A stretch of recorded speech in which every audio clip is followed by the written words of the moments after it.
사무엘상이 우리에게 주시는 교훈은 사람의 실수를 하나님의 기회로 바꾸시는 하나님의 능력을 사무엘상이 말해줍니다. 무슨 말이냐 하면 사무엘에게 이스라엘 백성들이 찾아와 이야기합니다.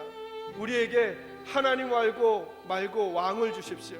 여러분, 이것은 하나님의 통치를 거부하고 세상의 여러 나라와 똑같아지려고 하는 이스라엘 백성의 잘못된 선택입니다. 그럼에도 불구하고 이상하게 하나님은 그들에게 왕을 허락해 주십니다. 왕을 허락해 주시면서 이 땅의 왕과는 다른 왕의 모습을 세워가기를 원하십니다. 여러분, 세상의 왕과 하나님 나라의 왕은 좀 다릅니다. 일반 나라들의 왕과 이스라엘의 왕은 다릅니다. 어떤 면에서 다르냐 하면 이스라엘의 왕은 진짜 왕이 따로 있는 왕입니다. 그러니까 이스라엘의 왕은 자기가 왕이 아니라 진짜 왕을 인정하며 왕의 노릇을 하는 것입니다. 조금 뒤에 살피겠지만 사울은 여기에서 실패했고 다윗은 여기에서 성공한 사람입니다. 여러분, 하나님 나라의 지도자는 지도자가 아닙니다. 진짜 지도자를 섬기는 지도자여야 합니다. 그래서 항상 내 위에 진짜 지도자가 따로 있음을 인정하고 이 역할을 감당하는 것이죠. 여러분, 저와 여러분 어떤 면에서 모두 다 지도자입니다. 여러분 가정에서 어머니와 아버지이십니다. 부모입니다.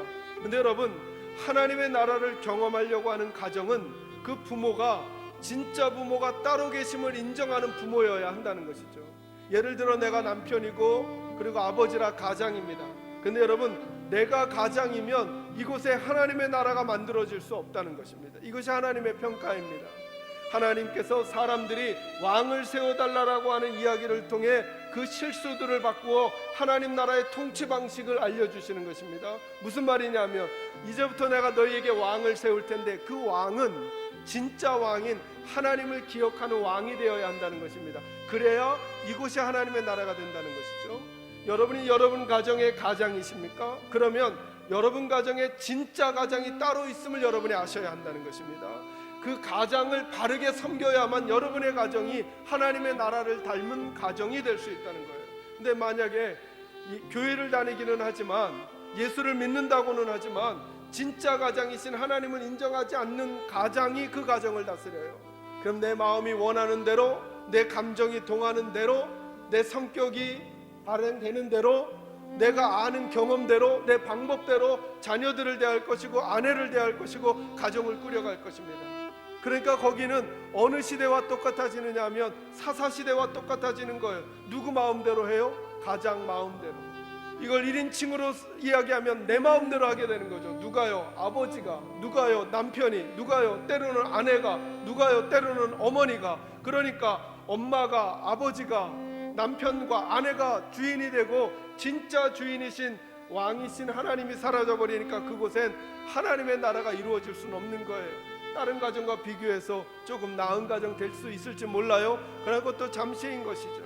그러므로 하나님의 공동체에 나라를 다스릴 왕은 그가 진짜 왕이 아니라 진짜 왕이신 하나님을 두려워할 줄 알며 나라와 백성을 섬기는 사람으로 세워져야 한다라고 하는 새로운 기준을 하나님이 사람들의 잘못과 실수 속에서 새로운 기회로 만들어 가시는 것이죠. 그럼에도 불구하고 이스라엘 역사 중에 어떤 왕도 하나님 나라의 최고의 모델과 같은 왕이 될 수는 없었습니다. 그러므로 이스라엘 백성들이 역사 속에서 우리를 정말로 잘 다스려 주시고 통치하실 진짜 메시아가 우리에게 필요하다라고 하는 것을 그들이 갈망하게 되는 것입니다. 점점점 북쪽 이스라엘이 멸망하고 남쪽 유다가 멸망하고 포로로 잡혀가면서 우리의 진짜 통치자가 와야 한다라고 하는 사실을 그들이 갈망하게 됩니다.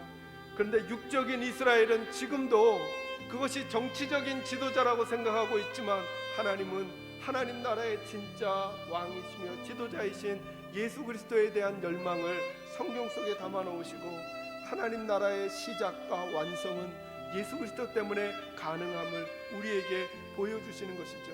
그것을 이 왕정 제도를 통해 우리에게 시작하고 계시는 것입니다.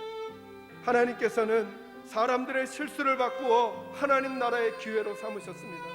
그러므로 오늘날 저와 여러분이 행하고 있는 실수와 잘못 중에서도 우리들의 가슴을 아프게 하는 일들이 있겠지만 하나님의 가슴을 아프게 하는 일들이 있겠지만 여러분, 하나님의 주권을 꼭 믿으십시오. 이스라엘 역사를 보면 왕들이 그들의 역사를 주장해가는 것 같지만 끝내 하나님이 붙들고 계심을 저희가 보게 될 것입니다.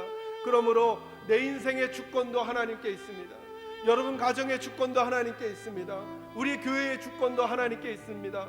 여러분 믿기 조금 어려우시겠지만 이 땅의 역사의 주권도 하나님께 있다는 사실을 꼭 믿으시기를 주님의 이름으로 축원합니다.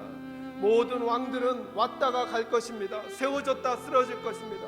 그들은 소망처럼 왔다가 우리에게 허물을 남기고 떠나갈지 모릅니다. 그러나 우리의 왕이신 예수 그리스도는 우리의 주권을 끝까지 붙드시고 우리에게 하나님의 나라로 인도해내시는 그 복을 가져다 주실 것을 믿는 믿음이 있기를 주님의 이름으로 축원합니다. 여러분의 가정은 요즘 넘어져 계십니까? 여러분의 가정은 요즘에 골짜기 가운데 있으십니까? 관계없이 우리 가정의 주권이 하나님께 달려있음을 꼭 믿으시고 끝내 이기게 하실 하나님 바라보며 용기 내시는 저와 여러분이 되시기를 주님의 이름으로 축원합니다.